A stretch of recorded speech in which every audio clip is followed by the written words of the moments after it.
इस मार्ग पर हमने कितना समर्पण चाहिए, कितनी दृढ़ता चाहिए। बालकों का खेल नहीं है ये।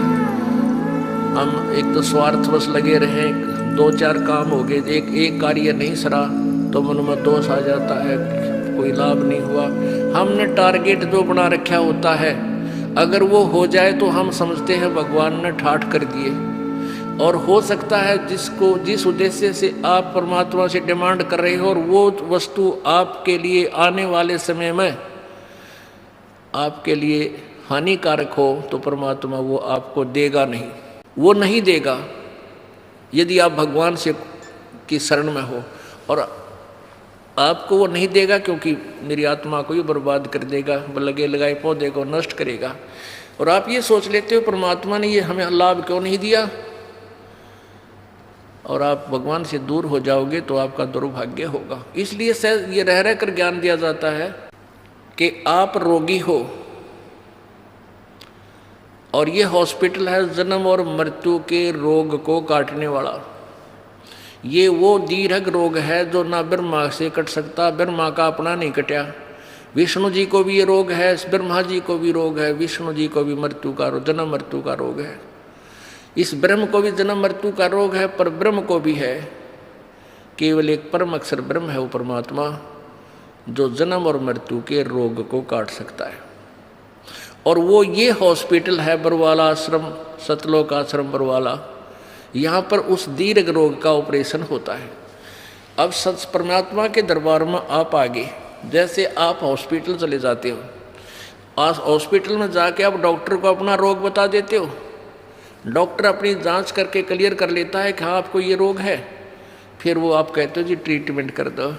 तो उसमें डॉक्टर आपका ट्रीटमेंट करता है, आपका जो है इलाज करता है, तो उसमें आपकी सलाह नहीं लेगा। वो अपने हिसाब से आपको इंजेक्शन लगाना है इंजेक्शन लगाएगा ही लगाएगा, ग्लूकोज लगानी है ग्लूकोज लगाएगा। और यदि ऐसी कोई स्थिति आ गई तो आपका ऑपरेशन भी करेगा। हाँ, इतना अवश्य बता देगा कि इसके ऑपरेशन की आवश्यकता पड़ेगी, बोल तरीके सलाह है। यदि आप कहोगे ऑपरेशन नहीं कराता तो जा अपने घर में मर, ऑब्जेक्शन है तो जा, फिर जाते मरेगा। तो ऐसे ही यहाँ आप आगे, और ये दास डॉक्टर है, परमात्मा कबीर जी की पावर से सारा काम होगा। तो आपको जैसा भी कुछ मिले, जैसा भी मालिक रखे, आपको नो ऑब्जेक्शन होना चाहिए। यानी जो रखे तो ही रहूं मेरा के सारा, खाने जाद खरीद हूँ गुलाम तुम्हारा। परमात्मा जैसे भी आपको रखे, अब चाहे आपको ये दिखे कि हमारे ये हानि होगी, नहीं, हानि नहीं, ना जाने के बड़ा कहर टाल दिया आपका, आप नहीं सोच सकते, आप बालक हो।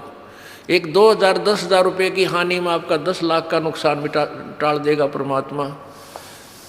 और आप ये सोचोगे कि हमें ये हानि नहीं होनी चाहिए थी, हमने नाम भी ले रखा है, तो ये आपकी गलती है। पुण्यात्माओं, परमात्मा कबीर देव जो है ये हमारे पाप कर्मों का नाश कर देता है। अब जैसे आप सोचते हो कि भी हमें ये हानि नहीं होनी चाहिए थी, हमें ये नहीं होना चाहिए था, तो फिर आप इस भक्ति का लाभ प्राप्त नहीं कर सकते। जैसे आप यहाँ आए हो, आपको 1 2 3 लाभ तो परमात्मा कबीर जी अपने कोटे में तो देगा, ऐसा लाभ देगा आप सोच भी नहीं सकते कि मुझे ऐसा सुख हो गया भगवान हे परमात्मा। अब यहाँ जो भाई बहन आते हैं, जो 2 वर्ष 3 वर्ष के लग रहे हैं, 4 वर्ष के 5 वर्ष हो गए, वो शुरू में आते हैं, जो तो ये कहे जी हमारा ये नुकसान हो गया, ये लाभ नहीं होता, ये बीमारी होगी, ऐसा नहीं होता।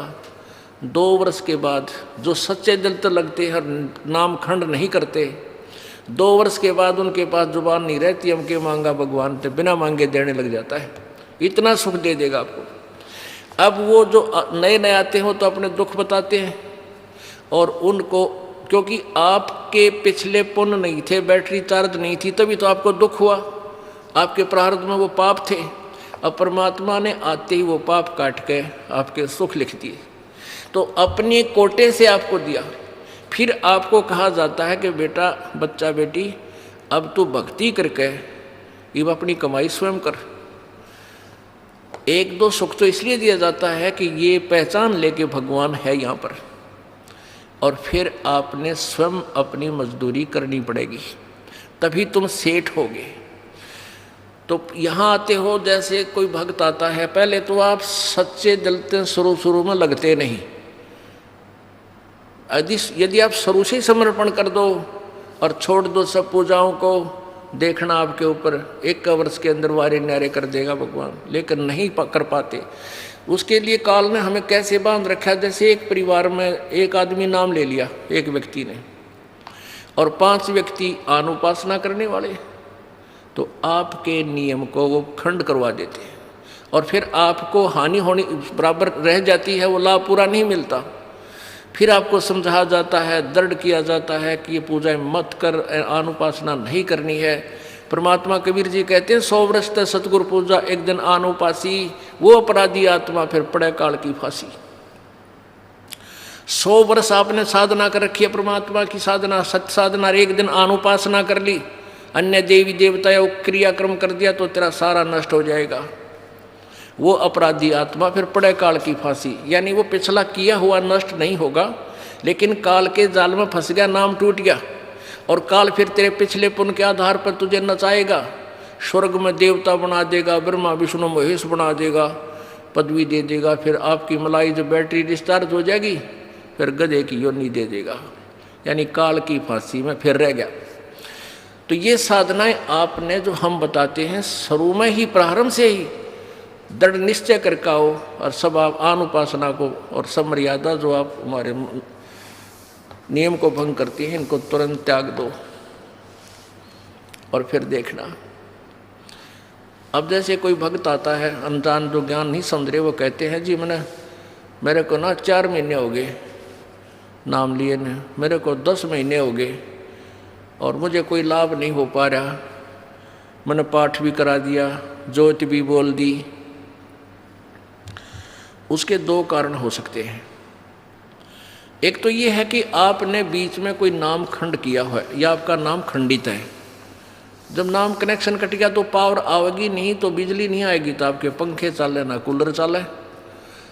दूसरा ये कारण हो सकता है कि आप जैसे सर्दियों के मौसम में आपने स्वेटर भी पहन रखी है, जूते भी पहन रखे, और फिर भी आपको सर्दी लग रही है,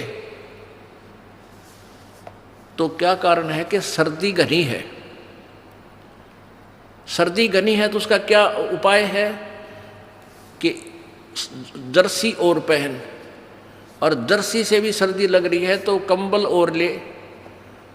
उसका विकल्प यही है, और तरीका नहीं। अब कोई ये कहे कि मैंने स्वेटर भी पहन रखी और फिर भी सर्दी लगती है, क्या फ़ायदा हुआ, मैं तो स्वेटर निकाल कर फेंक देता हूँ, तो वो बोली बूझ होगा होता है। अब आपने नाम ले लिया, आपने जोत भी चढ़ा दी, जोत भी लगवा दी, धर्म पाठ भी करवा दिया, और फिर भी आपके ऊपर थोड़ी बहुत आपत्ति है, तो पाप कर्मों की सर्दी बहुत भयंकर है। यदि देखो आपने कंबल ओढ़ लिया, कंबल ओढ़े हुए और फिर भी सर्दी लग रही है, तो क्या उस कंबल को फेंक देने से सर्दी खत्म हो जाएगी? नमूनिया होगा।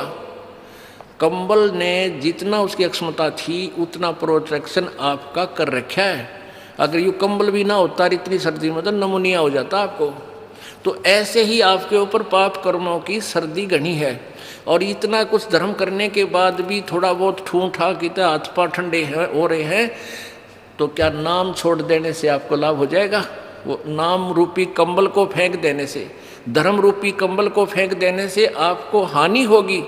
उसका तरीका है कि और बढ़ा, रजाई ओढ़नी पड़े, रजाई ओढ़, और आग बाल कर सेंकना पड़े तो आग बाल कर, हाथ पैर सेंक के अपना गर्मी प्राप्त कर। तो ऐसे ही इसी तरह धर्म और बढ़ा, पुण्य बढ़ा, पाठ और कर, जोत चढ़ा। जैसे एक टेबलेट थे, पेट का दर्द ठीक ना हुआ 2 ले, एक दिन बना हुआ तो लगातार 1-1 महीने भी गोलियां खानी पड़ जाती है, जब वो इलाज होगा उसी तरीके से। तो आपका जो ये पाप रूप कर्मी जो कर्म रूपी सर्दी से आप जो परेशान हैं, इसका यही तरीका है, और इसमें आपने पीछे नहीं हटना, आगे को बढ़ना चाहिए।